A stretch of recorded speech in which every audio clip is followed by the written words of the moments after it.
Hi everyone, today we are moving on to 3.5, but before we do that, it's really important that we review what we learned in 3.4. So we started off 3.4 with equations of lines that are in standard form. And this form, ax plus by equaling c, was easiest to use when we wanted to find the x and y intercepts and graph our line using those 2 points. So when we wanted to find the x-intercept, we plugged 0 in for y and solved the equation. When we wanted to find the y-intercept, we plugged 0 in for x and solved the equation. Once we had our 2 points in our table, let's say we had 0, 2, and 3, 0, we plotted them and connected the points to form our line. So now we're moving on to something called slope-intercept form. And we'll talk about why it's called slope-intercept form and how it's beneficial, sometimes more than standard form. So please take notes on this part. It says slope-intercept form. In words, we can say that slope-intercept form shows the slope of the line, m, and the y-intercept of the line, b. We know that a y-intercept is what touches the y-axis or crosses through the y-axis. Remember that we always write our y-intercepts as 0, the number. You'll find the y-intercept as a constant without a variable next to it in the problem. That's what the b represents. Think about it as where you begin your graph. You plot that point and then use a slope. The slope is the number in front of your x. It's the m. So that's right here. We'll learn how to use the slope. You guys should have learned it in your previous classes, but if you recall, it's just rise over run. It's how you move the y on your graph. So this is very important to know. Please label the m as slope and the b as the y-intercept, and then we'll go through it. So let's say I wanted to find the slope and the y-intercept of these lines. So again, pause and write these down first, and then we'll go through them. So first, the slope. Remember the slope? We use the variable m to represent. To find the slope, you choose, looking at a graph, you can choose 2 nice perfect points that lie in a corner of one of these cubes. So there's one, and there's another. And you count the rise over the run. Now I know the equation's already written for us and we can see the slope, but we also need to know how to do it without the equation. The rise refers to moving up or down, and I'll go over that again visually, but how do you get from this point to the black point? Well, we have to move up or rise 2, so that means positive 2 because we're going up, and we run to the right 1, 2, 3, so that's a positive 3. Directions up and to the right are positive, directions down or to the left are negative. Okay? A positive slope will always, from left to right, increase on the line. Think of it as you're going up the roller coaster from left to right. That would give you a positive slope. The y-intercept of this graph is where the line touches the y-axis. So in this case, we can see it's at 2, and also the equation tells us that the b value is equal to 2. Whenever I ask you for b, you can give me the number, but if I ask you for a y-intercept, you have to write it as a coordinate 0, 2. In the next problem, we have our slope as up 1, 2, 3, 4, left 1, 2.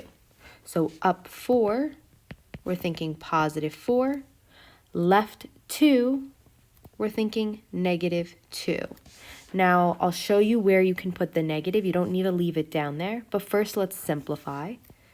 This is just equal to 2, because 4 divided by 2 is 2. And you just put the negative out in front. Something important to keep in mind. If I have 4 over 2 and I want to make it a negative number, you can put the negative out front. You can put the negative on the top, or you can put the negative on the bottom. Mathematics usually doesn't leave it on the bottom. They'll make it nice and put it on the numerator or out in front. Okay? So there's our slope. Now our y-intercept. is touching the y-axis at -1, and we can write that as a coordinate 0, -1. We're not going to graph each of these equations yet. We're just going to we're just going to focus on the slope of the graph and the y-intercept. So take a second, pause the video, identify the slope and the y-intercept of each. Okay, so for the first one, I'm looking at the yellow highlight. The number in front of x is my slope, which is 2. The y-intercept is -2, and I'd like you guys, since I asked for the y-intercept, to write it as 0, comma, the number. For part C, the slope is negative, not just negative, but 1. Sometimes they don't write 1s in front of variables. That's okay. You have to know that what's in front is a 1 and just attach the sign. The y-intercept is 0, 1. For D, your slope is 1, even though it doesn't show, and your y-intercept is 0, -4. Okay, now we know that the slope is the rise divided by the run. That's how we get from one point to the other using rise and run. Now there's also a mathematical way to find the slope, and that requires 2 coordinates. So while we know it's rise over run, we can also subtract the y's, meaning the change in y, divided by the change in the x's of the coordinate. So I'm going to give you guys an example. Let's say that this point is 3, 5. And let's say the second point over here is -1, 2. And I asked you guys to find the slope, and let's pretend you were not given a visual to count the rise over run. We're going to apply this formula. So let's please write that down, most of this. So write down the formula for slope, y2 minus y1 over x2 minus x1. I'm going to take the coordinates, and I'm going to label them as x1, y1. That means that's my first coordinate, and x2, y2. That's my second coordinate. Then I will plug each value for the y's into the numerator. So it's y2 minus y1. y2 is 5, y1 is 2. So 5 minus 2. For the x's, x2 is 3, x1 is -1, so I would write 3 minus, put the negative in parentheses, -1. And then simplify. This is equal to 3 over, be careful here, 3 minus -1 becomes +1, so the bottom is 4.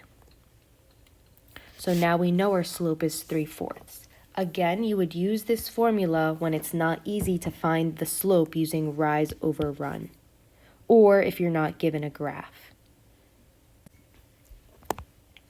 All right, so for these problems, we're going to find the slope of the line. Okay, so first off, you would pick the 2 pretty perfect points with whole numbers, which is nice because 1, 2, and 3 already do that for you. Now we're just counting rise over run. So let's start with number 1. The rise is 1, 2. The run is 1, 2, 3, 4, 5. So my slope is rise over run, which is equal to 2 over 5. Careful with the negatives. We went up 2, left 5, so the 5 is technically negative. Now remember, we write these out with a negative in front or on the numerator. Because remember, we can also go down 2, which would be -2, right 1, 2, 3, 4, 5, +5. So notice you can go in either direction, which will be handy when we start graphing these. Try the next 2 on your own. All right, hopefully you guys got 2/3 for number 2. You could have gotten 4/6, but make sure you simplify your fraction. Look at number 3. So some of you probably might have had issues because you found difficulty counting halves, even though they're going up by 1 for each half block. This is tricky. This is where I would just go straight to your formula. We know that slope is the change in the y's minus the change in the x's. It does not matter the order of which you choose the coordinates. So I could make 5 and 4 x1 y1, and I can make 2 and negative 3, x1, y1. Just stay consistent. So I'm going to do the difference in the y's first. We're going to say this is y2, x1, x2, and this is x1, y1. So y2 minus y1 would be 4 minus negative 3. x2 minus x1 would be 5 minus 2. So now my slope here is positive 7 over 3. So this is, even though we have the graph here, it was a little difficult, so we can go straight to our formula. Okay, the points represented by each table lie in a line. So we know these are linear functions. You're not checking linear or nonlinear. But they're asking, how can you find the slope from the table? What is the slope of each line? So I'll do part A, and you guys can practice B or C. So part A, I'm going to choose 2 points. Try to choose smaller numbers to work with. You don't have to, but you can. Pick any 2 points to work with, so I'll just pick the first 2. Honestly, the second 2 probably would have been easier, but it's okay. There are no negatives. It will be fine. Label your x1 and your y1, your x2 and your y2, and go ahead and find slope, just like you would in the last problem. y2 minus y1, so 14 minus 20, divided by x2 minus x1, 7 minus 4. This will equal negative 6 over 3, which is equal to negative 2. Try part B on your own and C. There's a little challenge there, but I would like you to try it first. All right, so here is the setup for B. 2 minus 2 over negative 1 minus 1. When we simplify, we get 0 over negative 2. You can check this in your calculator and it will give you the answer. 0 divided by any number is just 0. So your slope here is 0. And just like we did in the last class, a slope of 0 will refer to our horizontal lines. In part C, we end up with a number, negative 3, divided by 0. A number over 0 is undefined, and that would be your slope anytime you had a number divided by 0. Think of it as n over 0. No, it's not a number. Okay? So let's summarize. We have positive slopes that go up from left to right like a roller coaster. Line rises from left to right. We have negative slopes where the line falls from left to right. What we just did is we found a slope of 0, and that's a horizontal line, and a slope that's undefined, which is vertical. I went over these in class, so if you wanted to forward the video a little bit, you can. Remember that a slope of 0, something to help you remember, is hoi. It's a horizontal line with a slope of 0, and it's always y equals a number. For a vertical line, we're thinking vux. A vertical line, meaning up and down, it has an undefined slope, and it's always x equals a number. Alright guys, for the last few problems, we are going to practice graphing using the slope and y-intercept. But before we do that, we need to make sure all of the equations are in slope-intercept form. In other words, your y should be isolated, alone on one side. So notice 6 is okay, number 8 is not, we're going to have to isolate it, and number 7's okay. Now, I'm going to change this problem just for the sake of practicing with nice, easy, small numbers for now. And then we'll up the numbers and see how we can change our graph. So for the first one, we have negative 2x plus 1. The first step is to identify the slope, which is negative 2. Step 2 would be to identify your y-intercept, which is 0, 1.